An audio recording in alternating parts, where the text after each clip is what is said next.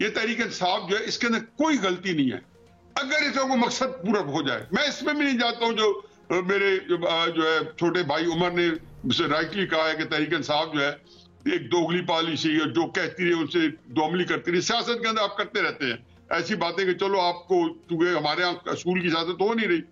اور یہ فرض کہ ان کو فائدہ دے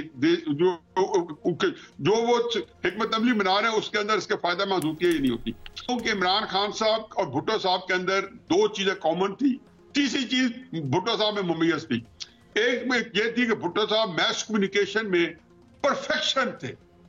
عمران خان صاحب بھی پرفیکشن ہے, بلکہ لیٹسٹ میس کمیونیکیشن بعد انہوں نے میسو یوز کیا. دوسرا, بھٹو صاحب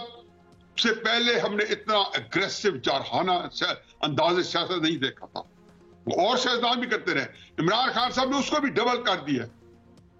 لیکن بھٹو صاحب ایک ذہانت, فطانت, زیرک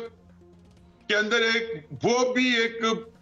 کمال کا فن رکھتے تھے. عمران خان صاحب اس سلسلے میں بالکل ایک معمولی ذہن سے بھی خاص جو ہے اسے نفی کرتے ہیں. ایک فکر بات آخری لے لیں, مجھے ہوتا ہے کہ جب بھٹو صاحب اس دماغ کو استعمال کر کے اپنے آپ کو نہیں بچا سکے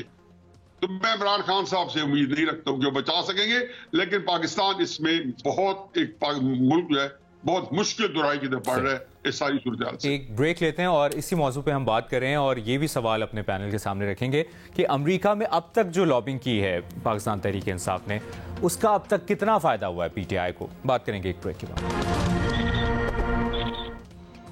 بریک کے بعد پروگرام رپورٹ کارڈ میں ایک بار پھر آپ کو خوش آمدید کہیں گے. اور بریک سے پہلے ارشاد بھٹی صاحب نے جو اپنا انالیسس دیا اور خبر دی ہے, انہوں نے کہا ہے کہ جیل سے ہدایات آ رہی ہیں کہ ملاقاتیں کی جائیں مغربی ممالک کے سفیروں سے. تو مظہر عباس صاحب, آپ کا اس پر مختصر سا کیا کامنٹ ہے؟ جیل سے ہدایات آ رہی ہیں. نہیں, ظاہر ہے, اور وہ دو ہی لوگوں کو ہدایت اس وقت دے سکتے ہیں. ایک خود بشرا بی بی کے تھرو ہو سکتا ہے اور دوسرا ان کے جو وکیل ہیں. اچھا, یہ بھی میرے لیے کوئی سرپرائزنگ نہیں ہے, ایسا ہوتا ہے. جو ابھی نیازی صاحب نے ماضی کی بات کی, جو بھٹو صاحب نے ایف آئی ایم اسیسینیٹڈ لکھی تھی,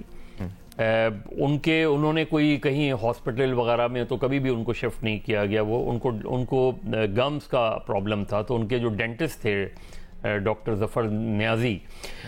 وہ ہاسپٹل جایا کرتے تھے, وہ جیل جایا کرتے تھے, اور وہ صفائی وغیرہ کے لیے ان کا جو ٹفن تھا ان کے اندر, اس ٹفن کے اندر وہ پیپرز رکھا کرتے تھے.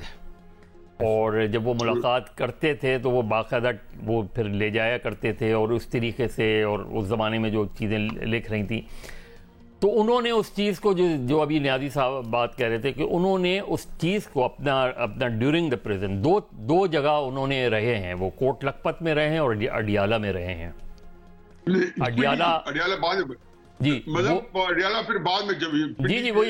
وہی لاہور ہائی کورٹ میں نسبتاً ان کو زیادہ وہ تھی, رعایت تھی. اور ادھر لاہور ہائی کورٹ میں جب تھے تو یحییٰ بختیار ہوا کرتے تھے ان کے تھرو.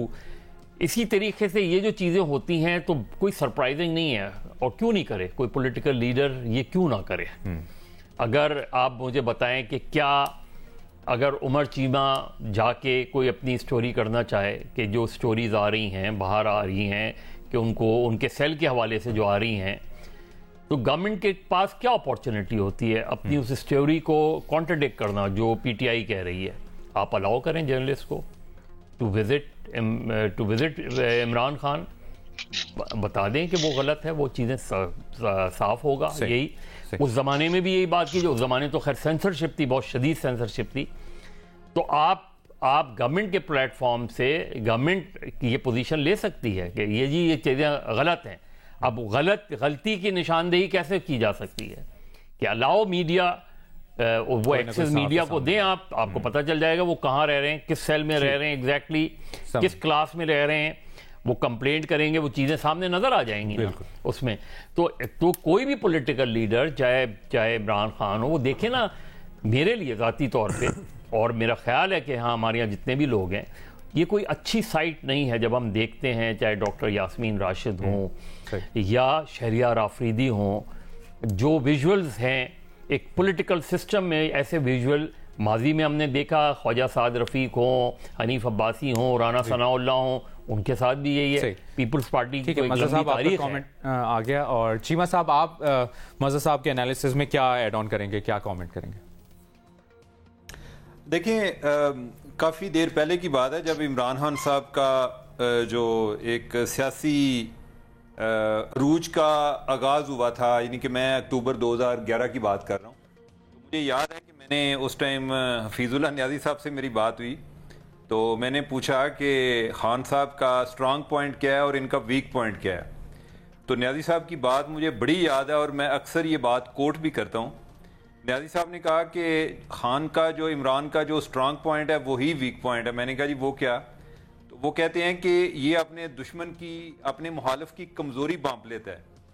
لیکن یہ ہے کہ ویک پوائنٹ یہ ہے کہ جو ٹائمنگ ہے نا وہ اکثر ٹھیک نہیں ہوتی کہ کس ٹائم میں نے اٹیک کرنا ہے. تو اب مسئلہ یہ ہے کہ عمران خان صاحب جو ہے نا، ان کی ایک اور اسٹریٹجی ہے کہ یہ offence is the best defence. یہ اٹیکنگ پوزیشن میں کھیلنے کی کوشش کرتے ہیں اور میرا خیال ہے کہ ہر ٹائم جو ہے وہ آپ ایسا نہیں کھیل سکتے. بعض اوقات آپ کو اس کا نقصان بھی ہوتا ہے. اب یہ ہے کہ آپ اگر ان لوگوں کے ساتھ کہ جو جن کے بارے میں آپ اتنے بڑے بڑے بول بولتے آئے ہیں، اگر آپ ان کے ساتھ یعنی کہ ان کے پاس اپنے لوگوں کو بھیج رہے ہیں تو کیا ایک انٹرنلی اس پر مذاکرات نہیں ہو سکتے پاکستان کے اندر رہتے ہوئے؟ اس میں یہ تو نہیں ہے کہ جو عمران خان کے جو مخالف ہیں صرف انہی کا قصور ہے، ان کا بھی بہت زیادہ قصور ہے. تو کوئی ایک کامن گراؤنڈ تو تلاش کرنی چاہیے. یعنی کہ اس ملک میں جو ایک ہجان کی کیفیت ہے، اس میں نکالنے کے لیے عمران خان کا بڑا اہم کردار ہو سکتا ہے. تو وہ صرف ہر ٹائم اگر آپ ایز اے اوفینسو پلیئر آپ پلے کریں گے تو وہ نہیں ہو سکتا. یعنی کہ اس سے جو ہے نا وہ بحران بڑھتا ہے. اگر آپ کی یہ پوزیشن ہو کہ ادھر مائی وے اور ہائی وے، کہ میں اگر گورنمنٹ میں رہوں گا تو گورنمنٹ چلے گی، ادروائز میں کسی اور گورنمنٹ کو سٹیبل نہیں ہونے دوں گا، تو اس طرح سے وہ پرابلم کا حصہ بن جاتے ہیں، وہ سولوشن کا حصہ نہیں بنتے. تو میرا خیال ہے کہ یہ جس طرح پہلے بھی بات ہوئی تھی کہ جو نیازی صاحب نے بھی بات کی کہ اگر آپ اس طرح کا باہر والے جو مختلف آپشنز کو ایگزاسٹ کر لیں اور ادھر سے بھی آپ کو کیا مدد کیا مل سکتی ہے. اگر آپ امریکہ کی طرف جاتے ہیں، امریکہ پہ ہمارا انحصار جو ہے پہلے کی نسبت کم ہوتا جا رہا ہے. تو دوسرا یہ ہے کہ پھر آپ چائنا کی طرف جائیں یا سعودی عرب کی طرف جائیں، ادھر جو ہے خان صاحب کے تعلقات ویسے ہی ٹھیک نہیں ہیں، امریکہ کے ساتھ بھی ٹھیک نہیں تھے ویسے بائی دا وے. تو اس لحاظ سے میں بات کر رہا تھا کہ کوئی اس طرح کی یہ جو اسٹریٹجی ہے، یہ رائٹ ہے، اور جس طرح آپ بات کر رہے ہیں کہ کیا وہ اس سے انہیں فائدہ ہو سکتا ہے یا نہیں، وہ مجھے نہیں لگتا. جس کامن گراؤنڈ کی آپ بات کر رہے ہیں، یہ کون تلاش کرے گا کامن گراؤنڈ، اور وہ کیا کامن گراؤنڈ ہوگا؟ اس پر نیازی صاحب اور بھٹی صاحب کی رائے لیتے ہیں اس بریک کے بعد. بریک کے بعد پروگرام رپورٹ کارڈ میں ایک بار پھر آپ کو خوش آمدید کہیں گے. بھٹی صاحب، عمر چیمہ صاحب بریک سے پہلے جو بات کر رہے تھے کامن گراؤنڈ کی، کون تلاش کرے گا یہ کامن گراؤنڈ اور کیا ہے وہ کامن گراؤنڈ؟ بات تو ٹھیک ہے کہ یعنی نصابی کتابی طور پر تو بات بڑی اچھی لگتی ہے، ایک بڑا اچھا آئیڈیالزم ہے کہ اب کامن گراؤنڈ تلاش کی جائے اور کوئی درمیان کا رستہ نکالا جائے. یہ جو ملک بدترین بحرانوں میں گھرا ہے، اس کے درمیان ظاہر ہے کچھ ایسی چیزیں ہیں کہ سارے سٹیک ہولڈرز اکٹھے ہوں کسی نہ کسی سطح پر اور اس ملک کے لیے کچھ بڑے فیصلے کریں. لیکن اب مجھے لگتا ہے کہ موجودہ حالات میں اور مستقبل قریب میں کچھ بھی کسی کا بھی نہ کچھ کامن رہ گیا ہے، نہ کوئی ایسی گراؤنڈ رہ گئی ہے جہاں یہ اکٹھے ہو سکتے ہیں. اب صورتحال بہت آگے نکل چکی ہے، نفرت، تقسیم اور پوزیشنز جو ہیں وہ بہت لی جا چکی ہیں، اور اس وقت چیزیں ایک طرف سمجھا جا رہا ہے کہ ہم منطقی ایک دھڑے کو یا ایک جماعت کو منطقی انجام تک پہنچا رہے ہیں، اور اس سیاسی مخالف کے خاتمے کی طرف جاتے دیکھ کر دوسرے آرام سے گھروں میں چائے اور کافی کا کپ لے کر بیٹھے ہیں اور وہ مزے لے رہے ہیں کہ چلو جان چھوٹی لاکھوں پائے. لیکن سوچتا کوئی نہیں ہے کہ کل یہی کچھ ان کے ساتھ ہو رہا تھا، کل یہی کچھ ان کو چیزیں درپیش تھیں، آج یہ ان کے ساتھ ہیں، کل کوئی اور ہوگا. تو کوئی کامن چیز نہیں رہے گی, کوئی کامن گراؤنڈز نہیں رہ گئیں. اب چیزیں ہیں اپنے منطقی انجام کی طرف جا رہی ہیں. ہاں ایک پاسبلٹی ہے, وہ پاسبلٹی یہ ہے کہ الیکشن اگر ہو جاتے ہیں اور وہ اس صورت میں شفاف اور منصفانہ تو کسی صورت میں نہیں ہوتے, نہ ہوئے ہیں کبھی ہمارے ملک میں,